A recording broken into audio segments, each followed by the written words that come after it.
Será que eu já estou ao vivo? Que bom, que legal.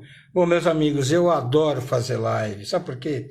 Eu adoro de alguma forma contribuir. Na verdade, nessas lives, nós temos a oportunidade de passar informações importantes, mas muitas vezes nós aprendemos muitas coisas legais. Então, eu sempre me empolgo muito com essas lives.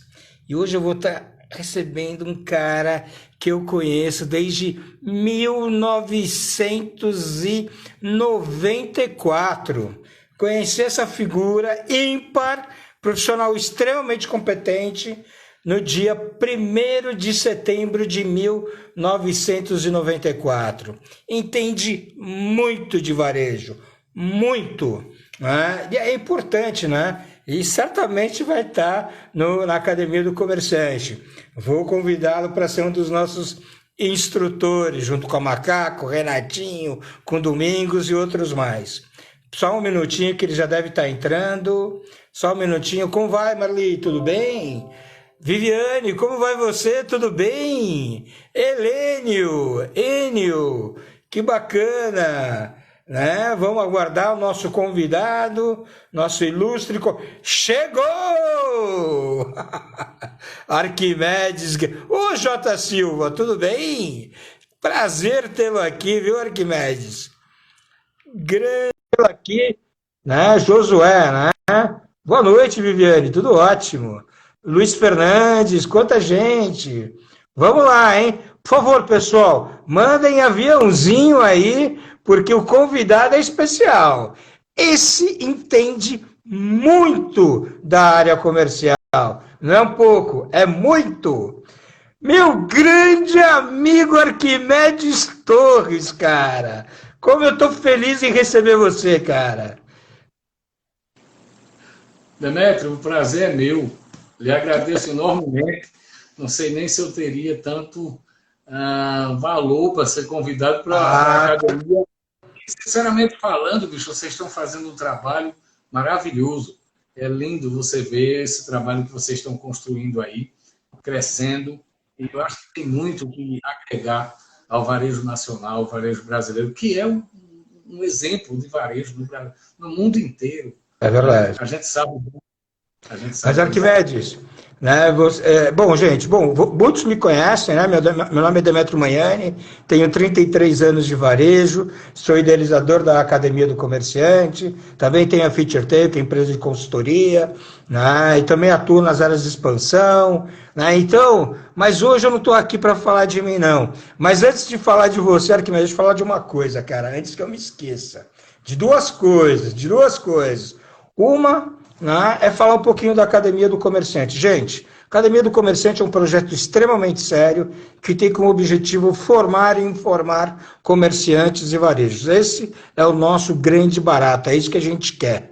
É esse o nosso objetivo, né? É fazer com que o pequeno e o médio pequeno, com o varejo, né? O varejo até 24 milhões, até 50 milhões ano, né? Ele seja cada dia mais forte no nosso país. Esse é o primeiro aspecto. Agora, eu gostaria de fazer um agradecimento antes, Arquimedes. Eu gostaria muito de. Olha, ela acabou de entrar. De agradecer a Adriana Gonzalez. Arquimedes, você é um cara bom de relacionamento, né? Você não conhece a Adriana, cara. Ela é melhor do que você. Entendeu? A Adriana Gonzalez, Arquimedes, ela tá com uma empresa agora que eu estou aqui para desejar a maior boa sorte do mundo para ela. É a Mercatoria. Ela já está entrando com uma revista digital e, puxa vida, e me convidou para escrever. Eu estou adorando escrever ultimamente, Arquimedes. E ela me convidou para escrever sobre varejo de vizinhança. Então, aqui, Adriana, meu muito obrigado e saiba que eu vou honrar esse seu convite. Eu vou realmente fazer o meu melhor para que a sua, para que pelo menos para que a minha coluna na sua revista seja realmente uma referência. Então esse é o primeiro aspecto. E a Adriana na mercatoria ela está desenvolvendo N parcerias, né, com consultoria.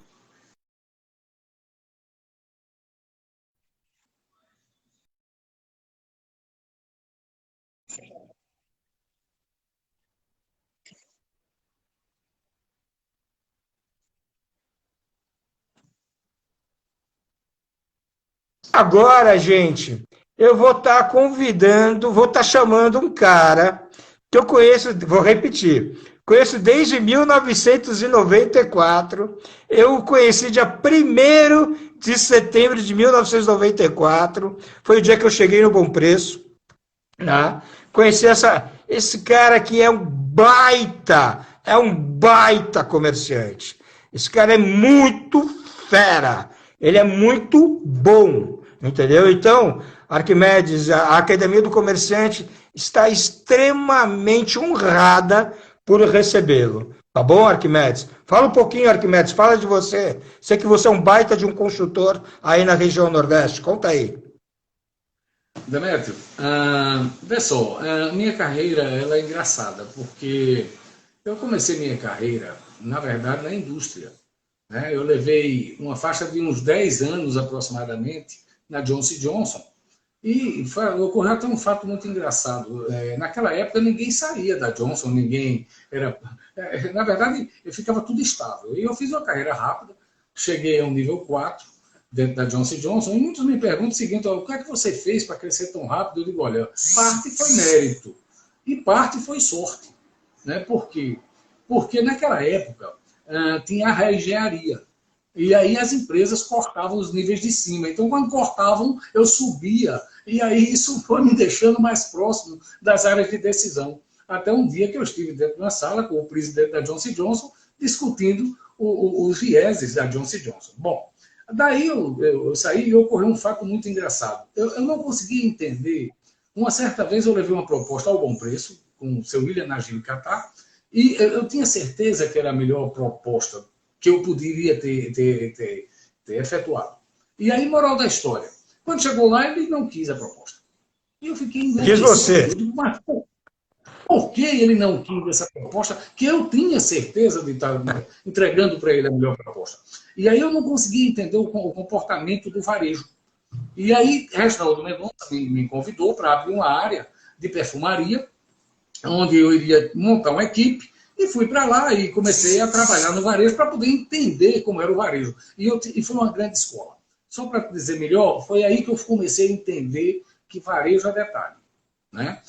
Eu fiz uma visita a João Pessoa, e quando eu cheguei lá, nós íamos almoçar, e o gerente da loja era um cara chamado Jairo, um amigo nosso, e na hora da saída ele olhou e disse o seguinte: quem foi que deixou esse carrinho aqui com esses iogurtes aqui em cima? Isso vai dar quebra, porque está furada a bandeja. Eu olhei aquilo, fiquei quieto. Saímos, quando eu entrei no carro dele, a gente já ia quase no portão, pelos fundos, e ele olhou e disse o seguinte, chamou o vigilante e disse: gente, vem cá, tira aquele paralelepípedo dali, porque isso vai estourar o pneu de um caminhão. Eu fiquei impressionadíssimo, né? Porque, veja bem, o cara estava saindo do portão e viu que tinha uma pedra no meio na parte de trás, onde entravam os caminhões. E aí eu digo, pombas, esse negócio é diferente. A indústria ela é muito mais generalista, ela trabalha muito mais ideias, ela trabalha muito mais a inspiração do que a expiração. Então, eu vinha de um mundo diferente. E para completar, passadas umas 2 semanas, mais ou menos, o gerente do banco, que, se você lembra bem, tinha um banco dentro do Bom Preço, me ligou dizendo que eu estava com dinheiro aplicado e que minha conta estava estourada. Eu estava no limite.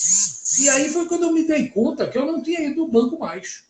Por quê? Porque a indústria, ela inicia o mês fazendo todo o planejamento, isso, aquilo, outro. Ou seja, é nesse momento que você também organiza a sua vida. No varejo é o inverso. Né? Quando chega no final do mês, nós temos que atender todo mundo, porque a indústria está trazendo as propostas. E no início do mês, nós temos que estar em loja, porque está todos os clientes entrando. Então, você não tem o ritmo é completamente diferente. E aí, fiz uma carreira no Bom Preço, foi muito interessante, aprendi muito, me apaixonei pelo varejo, deu certo tudo comigo. Depois, o Bom Preço me mandou para a Bahia, eu liderei o projeto na área de compras, formamos uma equipe maravilhosa lá na Bahia, com Marcelo Silva, que hoje é consultor, faz parte do conselho da Magazine Luiza, você inclusive entrevistou ele. Roberto Brito, que foi vice-presidente do Carrefour, presidente da Ponto Frio, lá vai para aí fora. Fernando Rocha, né, um gigante na área de operações, junto com o João de Deus. Ou seja, aquele projeto deu muito certo, o Bom Preço cresceu demais com aquilo ali, e logo depois a Arrold comprou o Bom Preço, e me colocaram para substituir justamente um cara que, para mim, é um monstro dentro do varejo brasileiro, que foi o Reginaldo Paz Mendonça. Eu passei um tempo ainda lá trabalhando com ele, à frente de compras, e logo em seguida eu recebi uma proposta para voltar para a indústria. Eu já estava querendo entender de novo a indústria, porque tinha muita coisa que eu já... E aí eu fui para a Nívea, trabalhar com o Paulo Zótolo, recebi uma proposta dele, ainda passei 4 meses no Bom Preço, aguardando a adaptação e a chegada de Ramatiz Rodrigues, que foi vice-presidente do Carrefour, né? E logo em seguida eu fui para os Estados Unidos, passei um ano, tive uma oportunidade fantástica, porque eu consegui entrar nos principais players mundiais. Então eu atendi o Walmart, juntamente com o Walmart, eu atendi as drugstores todas. Legal, né? Vai para aí afora. E isso foi fantástico. Conhecer o mercado americano, que era uma coisa que eu tinha desejo. E eu, como fornecedor, eu vi a operação acontecer. Né? Tá bom. A formação de gerenciamento de categoria e tudo aquilo mais. Bom, voltei, assumi a Nívea no Brasil, como vice-presidente de vendas, passei um tempo lá trabalhando, um bom tempo, e voltei e trabalho hoje na parte de consultoria, principalmente na área de varejo, que é minha paixão, mas a parte de distribuição, distribuidores e atacadistas é o que eu faço hoje. O tema que a gente vai tratar hoje é Davi versus Golias. Né? A gente vai falar como que o pequeno varejo e médio pequeno varejo, e médio varejo, deve fazer para sobreviver em relação ao quê? Às grandes redes e aos atacarejos. E quando a gente fala de atacarejo, a primeira coisa que vem à cabeça dos varejistas é a questão do preço. Né? E aí, esse varejista, especificamente lá no Facebook, chegou e falou, não, fiquei sabendo, entendeu, que o atacarejo tem uma condição tributária diferente, etc. Tal. E aí, né, eu achei interessante levar essa pergunta para você, porque além de você ter conhecimento disso, você é um expert em formação de custo e formação de preço de venda. Né? Você entende horrores disso daí. Então eu queria que você respondesse isso. Vamos começar por aí, né? Me fala um pouquinho, até que ponto o preço é algo relevante nessa competição com o atacarejo, por favor. Veja bem, inicialmente vamos entender o que é que ocorreu ultimamente, né? Então, São Paulo foi menos afetado, mas o Carrefour comprou diversas lojas do Macro e transformou em atacadão. Né? Esse é um ponto notório, importante na nossa conversa. O segundo ponto importante, Demétrio, é agora a compra do Carrefour em cima do Big. E aí você vai pegar a Sonai, vai pegar mais o Bom Preço aqui do lado de cá e lá vai para aí fora. Isso torna um gigante dentro do Brasil. Se o Carrefour já era um gigante, imagina hoje. Né? Mas vejam bem, tem algumas coisas que nós precisamos estar muito atentos. Ponto número 1. Não tem nenhum gigante em nenhum país maior do que o Walmart dentro dos Estados Unidos. E lá, ele continua tendo uma participação que não é o todo, muito pelo contrário, pelo tamanho dele, vocês podem observar que tem muito espaço para o varejo. Então, a primeira coisa que eu acho que a gente tem que focar é o seguinte, o mundo não acabou porque tem um player que está grande demais. Pelo contrário, um player grande demais tem grandes dificuldades. Eu vou dar o primeiro lugar. A escala de preço, a indústria precisa dar um resultado. Tanto quanto o varejista. Assim sendo, não há como você ir somando tamanho e somando descontos. Eu vou contar uma história bem rápida para vocês. Quando eu entrei na Nívea, foi acertado e eu fui fazer meu primeiro budget, meu primeiro orçamento, e precisava crescer a venda enormemente e precisava também dar lucro, porque a gente parava naquele momento de receber as verbas internacionais de investimento no Brasil. Bom, o que é que eu fiz? Eu analisei primeiro todos os meus clientes e encontrei o primeiro colocado, não era nem um Carrefour, era um atacado chamado Arcon, no Triângulo Mineiro, e logo em seguida vinha um Carrefour. Só que tem um problema, Demétrio. A margem que eu tinha com o Carrefour era negativa. E eu, com a margem negativa, eu tinha que me defender do Carrefour. Ponto número 1, eu tentei peitar o Carrefour. Mas A administração internacional não me deixou. Sendo bem muito claro com você, eu recebi uma ordem do presidente mundial, Kunis, dizendo que não era para me brigar com o Carrefour. Ok. E pela primeira vez na minha vida, eu contratei o Key Account Manager, um gerente de conta, para que ele ganhasse os prêmios, não deixando o Carrefour crescer. E não percebendo que nós estávamos segurando ele. Ok? Então, a indústria não tem escala para sair dando cada vez mais descontos a qualquer empresa que cresça demais. Isso não é diretamente proporcional. O segundo ponto que eu acho que é muito importante é, nós temos que ter responsabilidade, ponto número 1. Por quê? Porque ele tem uma grande capacidade de compra. Isso é verdade. Isso é verdade. Então, ponto número 1, ele tem um diferencial de compra em relação aos varejistas como um todo. Ponto número 2, existe também as verbas internacionais. Essas verbas internacionais, por exemplo, no Carrefour, é pago lá na França. E depois é descontado, tá certo? Na hora de fazer a remessa de capital. Ou seja, ele também tem esse diferencial. E por último colocado, tem a questão da sistemática dos atacadistas, que cai na tua pergunta, ok?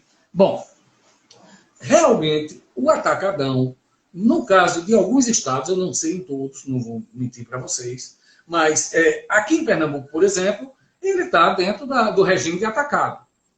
O regime de atacado é uma sistemática, tá certo? Onde você se inscreve como sendo um atacadista e tem uma série de prerrogativas, onde vários atacadistas abriram lojas, tá certo? E já estão inscritos nessa sistemática. No entanto, tem um detalhe muito importante. Em primeiro lugar, vamos dividir. Aqueles clientes que hoje estão nos assistindo, que têm um atacado e que têm lojas de varejo, tenham muito cuidado com a sistemática atacadista. Muito cuidado. Os estados conversam entre si. Ponto número 1. Entendam que não é tão simples a lógica. O que é que eu tenho encontrado muito, Demétrio? O cara pega e diz o seguinte, eu pago, se vier de fora do estado, 6% de ICMS. Então, o meu custo seria a minha nota.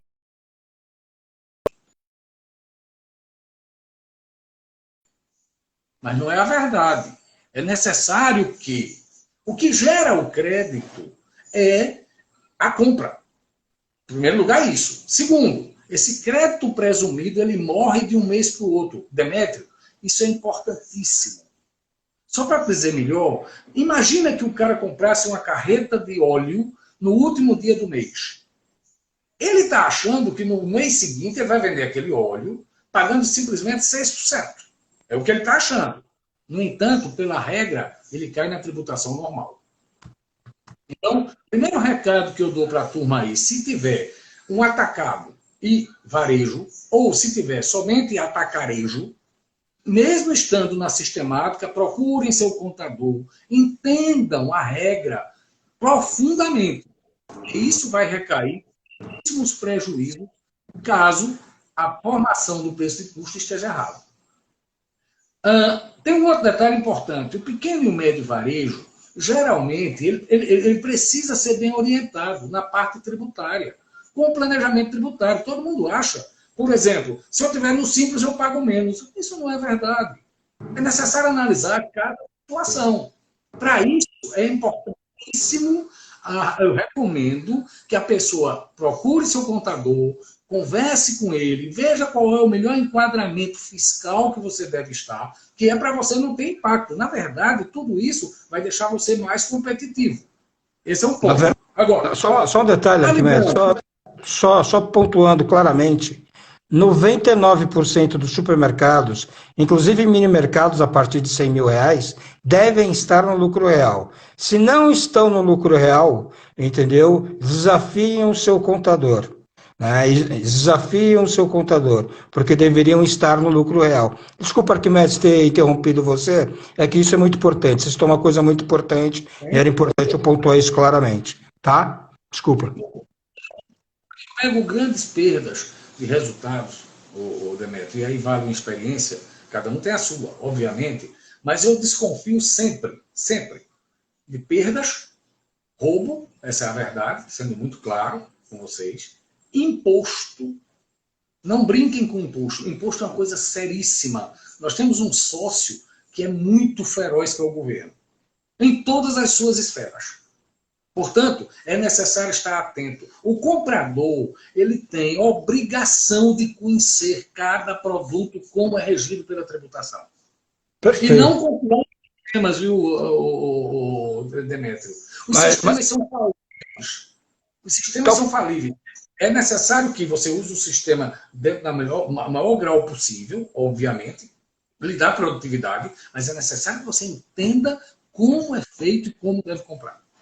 Mas independente de existir uma vantagem ou não, Arquimedes, em alguns estados, independente de qualquer coisa, na sua opinião, até que ponto o pequeno e o médio varejo devem focar no atributo preço como uma forma de concorrer com o atacarejo? Em hipótese alguma, focar em preço. Em nenhuma. Esse é o ponto. Sincero, nós temos que valorizar onde nós somos mais fortes. Eu vou perguntar para vocês agora uma coisa muito simples. Por que será que a McDonald's estabeleceu que enquanto você espera seu sanduíche, ela pergunta teu nome? Na verdade, nós passamos a ser, por exemplo, eu sou 403-139-30406. Gente, varejo é gente para gente. Não é gente para um número. Isto é uma coisa que o Carrefour tem que usar, que o Extra tem que usar, grandes demais, para conseguir dar o atendimento que nós gostaríamos que desse, não é coisa fácil.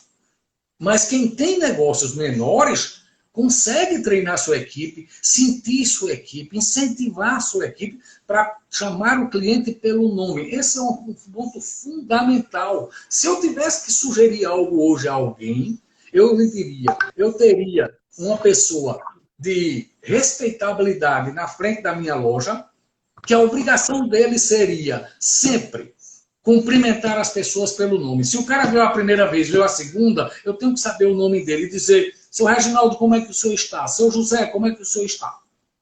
Esse é um ponto fundamental, é personalizar cada vez mais. As pessoas, elas não deixaram de ter sentimentos porque a tecnologia surgiu. Muito pelo contrário. Então, começa pelo atendimento. O atendimento começa na entrada da loja. O que é atendimento? Por exemplo, eu comentei isso com você em algum momento. O atendimento começa pelo banheiro. Se o banheiro estiver limpo, significa que eu tenho cuidado necessário e grande probabilidade da minha padaria, a parte de trás da loja, está limpa. Né? Esse é o primeiro ponto. A loja tem que estar limpa, a loja tem que estar bem arrumada. E as pessoas têm que estar felizes para poder atender bem. O gondoleiro hoje, eu encaro ele... Gondoleiro é o repositor, certo? O repositor, ele é um vendedor. Nós precisamos fazer dele um vendedor. E por quê? Não tem coisa mais... Hoje, com a complexidade dos novos lançamentos, com a especialização, olha, você pega uma sessão de limpeza, por exemplo, e agora vamos falar bem o trivial. Nas minhas consultorias, Demétrio, eu costumo trabalhar muito prático. O resultado, realmente, como ele é. Não adianta ficar falando muito floreio quando você não vai para aquilo que a gente sabe fazer bem feito. Por exemplo, quando eu pego uma sessão de limpeza, hoje eu tenho produtos para cada tipo de sujeira. Eu tenho um produto para passar em cima do fogão, eu tenho outro produto para passar no vidro, eu tenho outro produto para tirar a gordura grossa, eu tenho outro produto para fazer um multiuso para fazer a limpeza geral. Agora, na gôndola criou uma confusão na cabeça da consumidora. E muitas vezes o repositor está ao lado do cliente, o cliente está embaralhado e ele não sabe dar uma informação. E ele lida com aquilo todos os dias. Por quê? Por que não treinar essas pessoas dentro de suas áreas? Chama a indústria. É necessário. Não pense, eu tenho muito tempo de varejo e não pensem que eu sou inocente. Né? Não é aquela história de parceria perdendo. Não, vamos pelo contrário. Mas chame a indústria, ela está disposta, ela tem interesse em algumas coisas que nós também temos. E quem é a indústria hoje? Será que a Nestlé diretamente?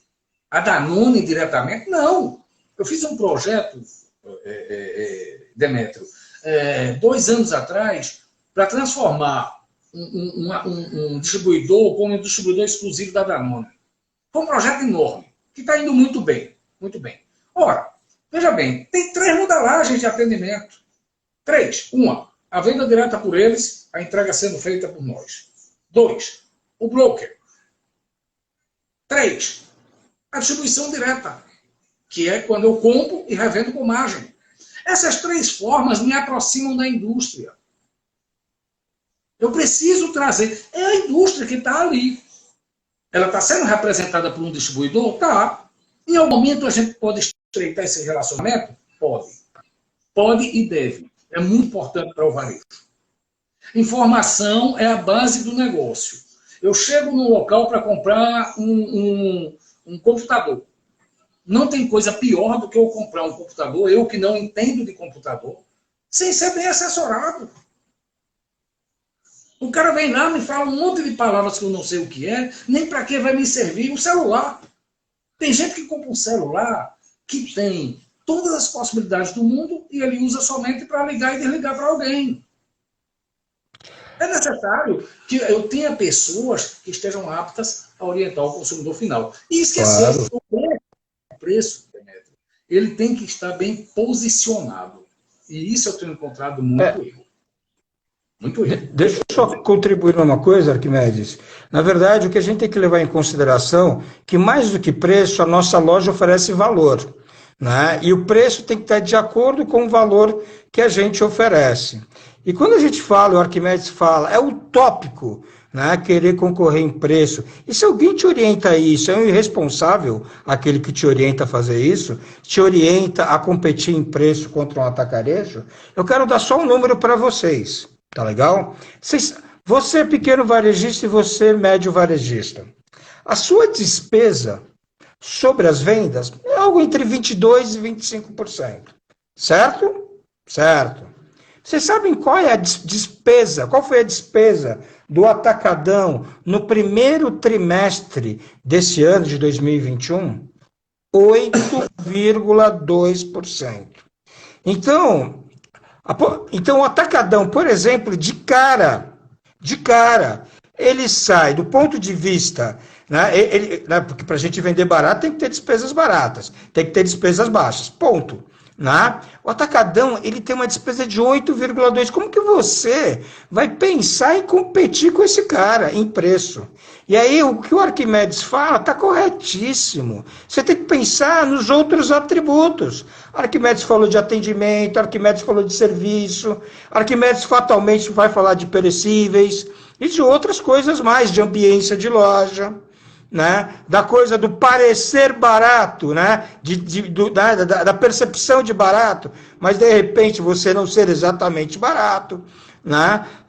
Mas por quê? Porque é utópico concorrer com o Atacadão. Guarda esse número. Despesas do Atacadão do primeiro trimestre de 2021. 8,2%. Ponto. Não tem como concorrer em preço com eles. Né? Desculpa atrapalhar, Arquimedes, que eu achei importante entrar com esse número. Ao contrário, Demétrio, esse é um ponto fundamental. Agora, por exemplo, se você pega hoje a modelagem de atacarejo como um todo, e aí eu estou falando só dos nacionais, que essa é o nosso bate-papo de hoje. Nós temos o seguinte, nós temos um extra que está agora virando bandeira, né? E aí o que é que acontece? O extra está muito focado, ele está trabalhando no máximo 2 marcas e a qualidade. Portanto, ele está focando em cima de marcas próprias. Isso mudou muito no Brasil. Rodolfo estava aí logo cedo, espero que ele esteja, mas mudou muito. Tá. Por que mudou? Por que mudou? É necessário a gente entender que em algum momento os varejistas não tinham escala para fazer um amplo mix de marcas próprias. O atacarejo deu a escala necessária para isso. No Atacadão, nós estamos vendo um segundo ponto de estratégia. Ele está aumentando as embalagens e, se vocês observarem, por exemplo, o desodorante Rexona, o que é que ele fez? Ele criou-se uma embalagem para ele, onde ela tem um maior volume No entanto, o preço está nivelado com o mercado. Então, ele está trabalhando mais as embalagens realmente maiores, especificamente falando. Agora, de alguma forma, os custos também desse pessoal vêm crescendo. Se você observar, no passado, esse modelo foi criado para não ter mídia, para não ter sacola, sacola continua sem ter, para não ter vendas a prazo, cartão de crédito. Ora, isso tudo está indo para o buraco. A essa altura do campeonato, você vê o Pão de Açúcar entrando com o modelo açaí, já recebendo todos os cartões de crédito. O Atacadão foi forçado a abrir uma financeira e abrir o seu próprio cartão Atacadão, né? O que também melhorou muito para eles, porque nós temos que entender que esses caras grandes, eles têm um negócio chamado estrutura, que não comporta a gente querer... Quando a gente fala em competir com esses caras, eu não estou falando competir somente em preço, não. Nós não temos que imitar eles. A nossa praia é outra. E tem um ponto que é muito importante. Muito importante. Nós temos coisas que eles não conseguem fazer. Vou contar uma história prática para vocês. Quando eu fui para a Bahia, veja o que é padronização. Em determinado momento, o Reginaldo Parmendoza me ligou e disse o seguinte: ô meu filho, eu queria lhe dizer o seguinte, sua padaria está vendendo pouco. Ora, eu tentei entender por quê e etc. Fui ver, realmente estava vendendo pouco. Até que um dia eu digo, eu vou para frente da padaria, eu vou ouvir o consumidor. E aí, fiquei por ali, e daqui a pouco uma consumidora me disse o seguinte, eu perguntei para ela, a senhora sempre compra pão aqui? Ela estava comprando pão, não, né? Pão francês. E aí ela olhou para mim e disse, não, eu só compro aqui, eu estou comprando hoje porque estava sem tempo. Eu disse, mas por que a senhora não compra em nossa loja? Ela olhou para mim e disse, sabe o quê? Não, porque o pão daqui não tem miolo. Bom, passou. Eu fui para outra loja, outra pessoa me disse a mesma coisa. Aí liguei para João de Deus, que era operador, um grande operador, né? E aí eu digo, João, o que aconteceu? Que os consumidores estão reclamando que o nosso pão não tem miolo. Eu disse, não, Arquimedes, a matriz implantou o padrão bom preço. Eu digo, qual é o efeito disso, João? Ele disse, olha, Arquimedes, o baiano, ele tira a casca, pega o miolo e coloca na sopa. O pernambucano joga fora o miolo e come a casca com manteiga. Assim sendo, o pão da gente não presta para o baiano. Para você ver a dificuldade que é, não dá para você padronizar. Né? A McDonald's teve os mesmos problemas no Brasil. Quantas tiveram? Né? Por conta da história de padrão. Então, eles têm uma enorme dificuldade. Nós não. Nós temos a velocidade, e podemos fazer, e nós conhecemos a cultura. Gente, a cultura é fundamental. O cara está em São Paulo. Se ele está num bairro onde tem uma etnia diferente, procura saber quais são as festas que esse pessoal faz. O que é que eles usam? Deixa eu te provocar numa pergunta, porque eu tenho que te parar de vez em quando, Arquimedes, desculpa, é para pegar e... Porque você começou a falar de uma coisa muito importante, que é o regionalismo. E como a gente não falou pouco de marca até agora, eu queria, em algum momento, comece a falar sobre a importância das marcas regionais para a competitividade contra as grandes redes, que muitas vezes não dão atenção para as marcas regionais. Sem dúvida. Demétrio, a aproximação com a indústria começa dentro de casa. Esse ponto é fundamental. E se esses industriais, se essa indústria bem entender, ela vai fortalecer a gente. Por que vai? Porque ela sabe que é onde tem, em primeiro lugar, onde escoar seu produto. Em segundo lugar, é onde o consumidor está. Então eu tenho que chamar essa indústria para junto da gente. Óbvio que eles todos têm a intenção e a ideia de se tornar um nacional de grande volume, mas também tem um outro detalhe, viu? Ser um grande fornecedor nacional de uma grande rede, tem gente da indústria que está aí certamente, eu queria dizer o seguinte, é grande risco. Eu trabalhei no Bom Preço muito tempo, e eu queria dizer para vocês, com todo o cuidado que nós tivemos, mas muita gente não aguentou ser fornecedor nosso. E por quê? Porque você tem uma capacidade de caixa, essa indústria regional, ela tem uma capacidade de caixa. E, de repente, o Carrefour exige dela volumes que ela não tem condições de atender. Portanto, é muito mais inteligente para ela vir e trabalhar junto conosco. Então, fortalecer as marcas regionais é fundamental. E mais, um ponto é fundamental. Olha, eu acho que a gente precisa também... Eu estava dizendo anteriormente que eu tenho pego muitos erros quanto a posicionamento de preço. Eu comecei por aí. Vejam só, agora vamos juntar essas duas coisas que você me perguntou. Ponto número 1. O cara pega, o comprador, e me coloca 401 em um produto no ponto de venda. Gente, pelo amor de Deus, não deixa o sistema fazer preço. Coloca 3,95, 3,97, 3,99, mas não coloca 401. O consumidor, ele tem as faixas de preço na cabeça, e aí nós caímos numa coisa chamada referencial. Vejam bem, no passado, eu atendi uma loja de departamento e fralda descartável a Johnson mandava. Ok? Moral da história. Em determinado momento, essa loja de departamento, ela comprava por verba. Então, ela tinha lá uma verba para comprar de 100 mil. Ela comprava todo o meu, praticamente, que eu tinha 90% de participação, ela me dava tudinho. Aí, de repente, o mercado nacional liberou a importação das fraldas argentinas. O que é que ela fez? Ela começou a comprar 90% da Argentina e 10% meu, da verba. Até o dia que eu notei o seguinte, gente, peraí, ela está utilizando minha marca somente para que o consumidor decida aqui no ponto de venda. Eu quero que o consumidor saia, porque certamente ele não volta.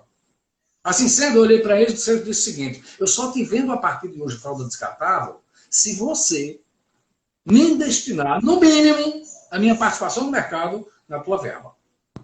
O que é isso? É que o consumidor ele tem que ter a Coca-Cola no ponto de venda para poder achar se os outros preços estão corretos ou não.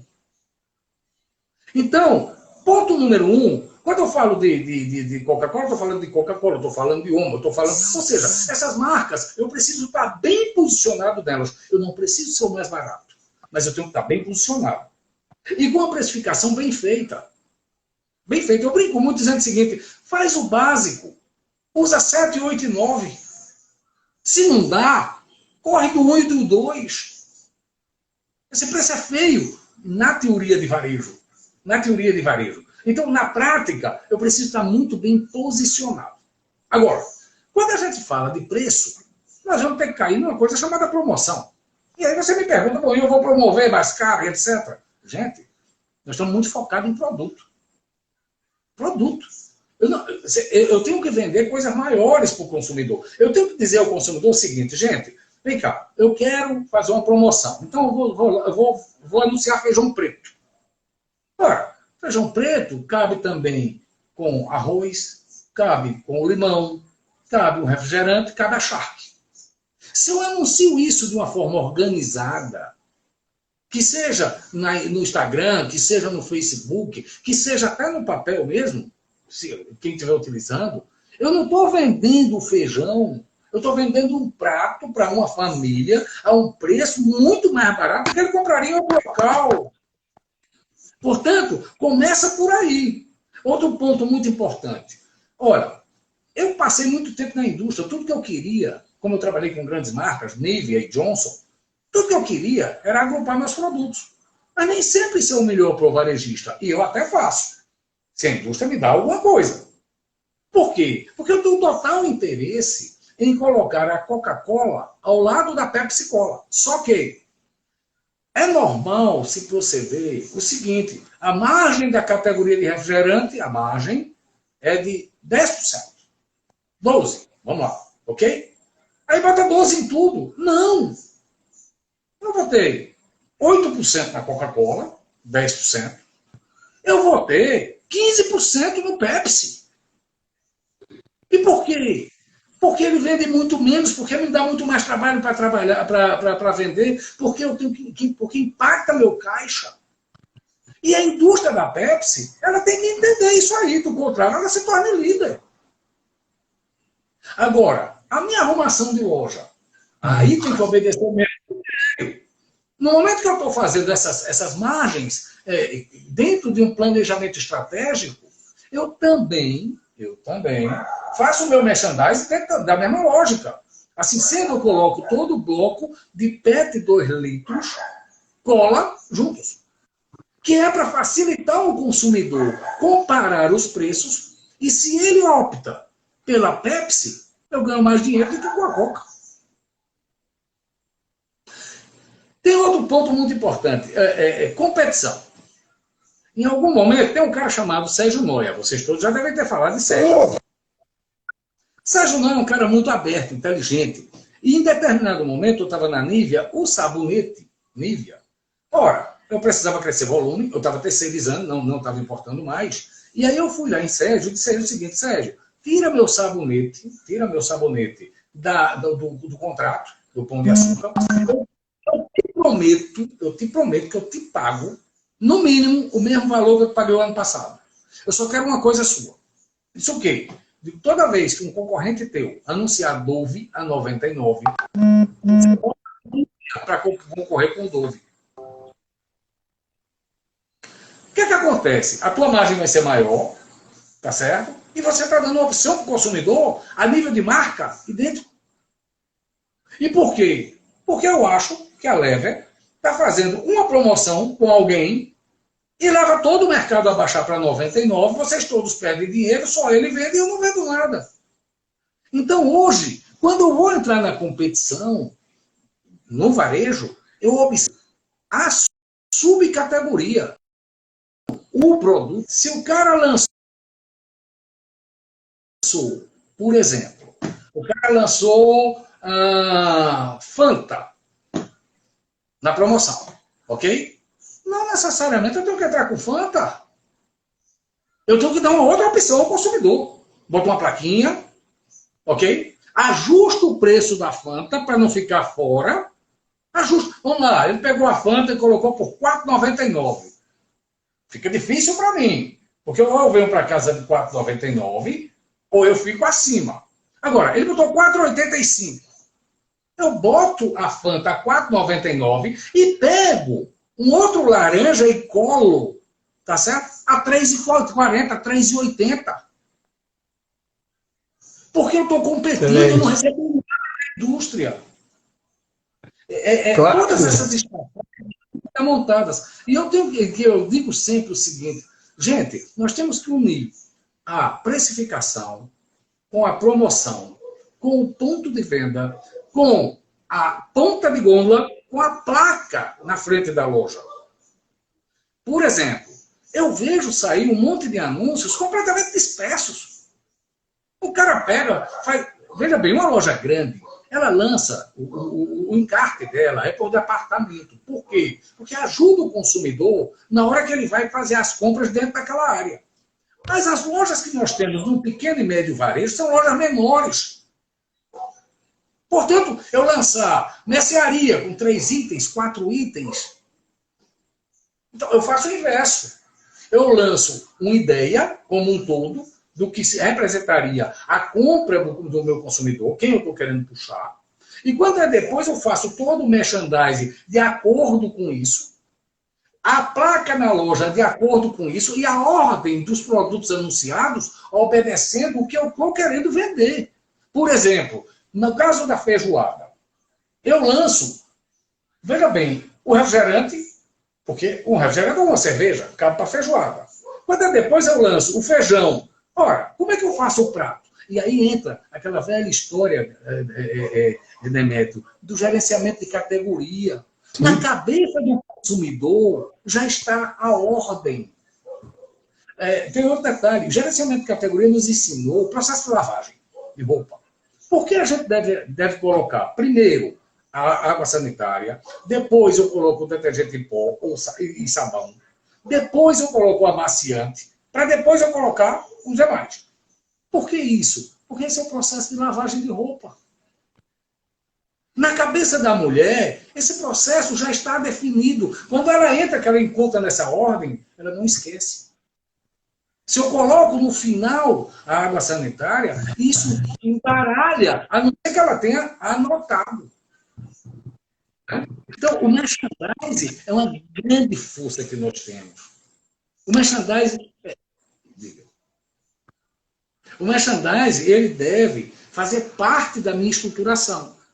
Perfeito.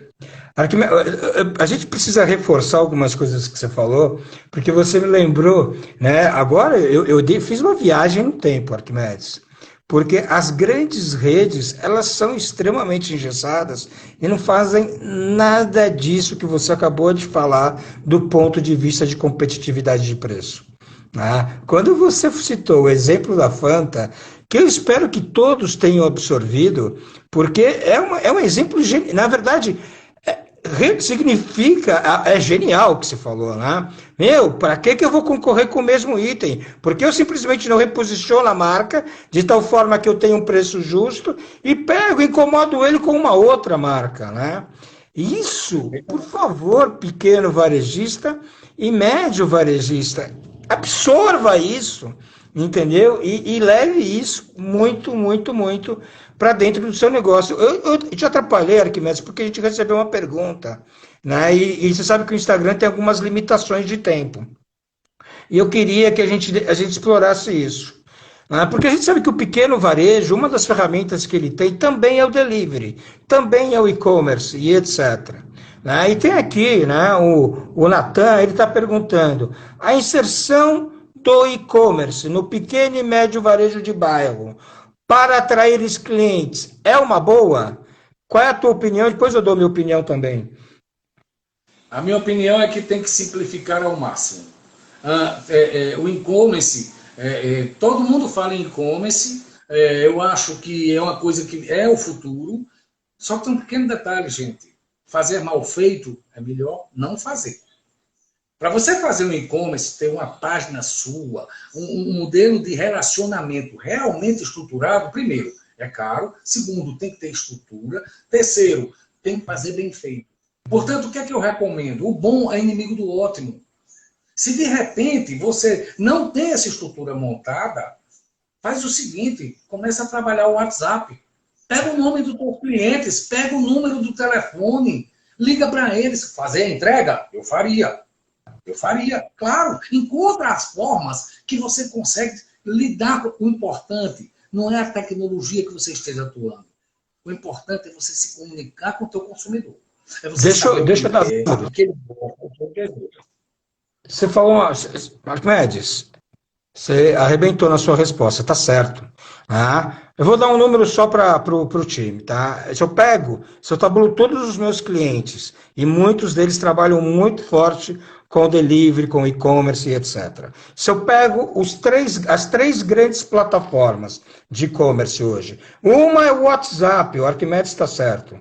Se eu pego os aplicativos, e se eu pego o www, o site da vida, o que está acontecendo hoje?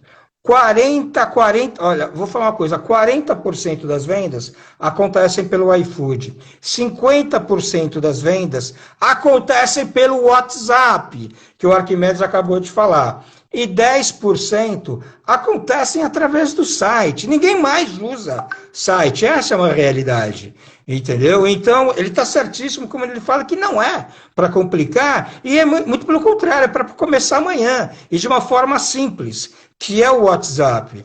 E aí, Arquimedes, o delivery, vamos colocar assim, ele vai expandir, viu, Natan, a tua área de influência da sua loja. Né? Você, como varejista de um varejista de proximidade, provavelmente, você atende clientes até 1 quilômetro de distância da tua loja. Com o delivery, você vai passar a atender clientes até 3 ou 4 quilômetros. Então, é sim uma ótima você trabalhar com o delivery. Mas é aquilo que o Arquimedes falou, né? Com o WhatsApp. Vamos começar pelo básico. Arquimedes, a gente tem mais 10 minutos só. Desculpa, de vez em quando. Está sendo tão rica essa live, Arquimedes, mas infelizmente a gente tem tempo aqui no Instagram, enquanto eu não chego nos 20 mil seguidores. Eu tenho 1 hora por live, né? Vamos falar um pouquinho de gestão, Arquimedes, mas de gestão do detalhe, que foi uma coisa que a gente falou e que você falou que queria explorar um pouco mais, nos aspectos relacionados à gestão mesmo, dentro das lojas. Pessoal, ponto número 1 é o seguinte, vamos começar com o básico. O básico que eu utilizo geralmente é o seguinte, eu faço um planejamento, eu continuo utilizando um calendário de produtos, um calendário de eventos, um calendário promocional. E por que eu continuo fazendo isso? Eu continuo fazendo isso porque eu faço primeiro um orçamento e quanto eu pretendo vender. A partir daí, eu crio toda a minha estrutura lógica do processo. Depois disso, aí a gente precisa efetivar, né? Efetivar a operação, a gestão da operação. Teve uma live que você fez, Demétrio, que eu achei um show. Uma live que eu considerei ela simples, mas assim muito efetiva, que foi a história do checklist. Olha, o checklist ele serve internamente e externamente. Serve para que eu me compare com meus concorrentes, mas serve internamente para que eu sirva bem meus clientes. Um ponto que enerva qualquer um na proximidade é o seguinte: imagina que eu saio de casa na certeza que eu vou comprar meu litro de Campari. Vê só. Ora, eu sempre compro no mesmo local. Na hora que eu preciso, estou sem tempo, chego lá e está faltando o meu Campari. Índice de ruptura, precisamos estar medindo. Fundamental. Ruptura significa perda de clientes. Eu fui a primeira vez, me decepcionei. Fui a segunda, me decepcionei. Eu não vou voltar mais para comprar o Campari ali. E olha que eu estou falando de um item específico. Por quê? Porque esse item tem um altíssimo grau de fidelidade. Ele vende pouco, mas ele tem um altíssimo grau de fidelidade. Quem toma ele, só toma ele. Voltamos para itens de referência. A operação da loja, vê só, a gente pega toda a área de perecíveis, por exemplo, né? E volta também à regionalização. Você chega, carnes, por exemplo. Hoje, tenta se unificar no Brasil inteiro, né? As partes, os cortes de carnes. Isso deu uma confusão tremenda. Mas eu tenho visto ultimamente alguns varejistas voltarem a colocar o açougue. Veja que coisa impressionante. Agora, você já imaginou o que é um atacadão conseguir botar açougue em cada loja sua? Meu amigo, ele vai ter que treinar muita gente, é muito técnico, é muito específico. Mas é um ponto de diferenciação nosso. A gestão, ela tem que começar o seguinte. A gestão me possibilita melhor qualificação, principalmente do perecível. Porque isso, perecível significa qualidade de loja. Isso, não tenho dúvida disso. 2, mix. Eu encontrar sempre aquilo que eu gosto. Às vezes eu faço uma compra em determinado varejista por conta de um produto. Vou dar um exemplo para vocês. Eu gosto de tomar suco de tomate. Pois bem, em Recife só tem um canto que vende suco de tomate. Esses varejistas grandes, tudinhos aí, eu sinto muito, meu amigo. Estão pobres nisso aí. Eu não consigo comprar meu suco de tomate. Mas aí eu saio, vou em determinado ponto que eu sei que tem. E eu digo ao cara, não deixa de ter. Porque senão eu deixo de vir aqui. A operação, a gestão da operação, ela passa por gente, produto, limpeza, comunicação, atendimento. Tem outros. Eu estou dizendo aqui o que eu estou lembrando agora do principal. Nós precisamos estar muito ligados. Primeiro, nós temos que ter foco no que nós somos. Não se percam, não tentem imitar. Sejam quem vocês são. Vocês estão aí há muito tempo porque vocês são bons. Muita coisa já passou. Portanto, foquem nos propósitos que vocês têm empresariais. Ponto. Em primeiro lugar, não percam sua essência. Melhorem. Tecnologia foi feita para ser utilizada. Exatamente. Não deixem de utilizar o que está disponível. Esse é outro ponto que eu acho que é fundamental. 3, trate muito bem seus funcionários para que eles tratem bem seus clientes. Se vocês não tratarem bem seus funcionários, eles não vão tratar bem os clientes. E treinem. Nem sempre. A gente fala em limpeza, gente. Muitas vezes a gente está pedindo ao cara que seja limpo, quando na casa dele não tem limpeza. Outro ponto que é um erro tremendo do varejo na operação. Eu peço ao cara para arrumar de determinada forma.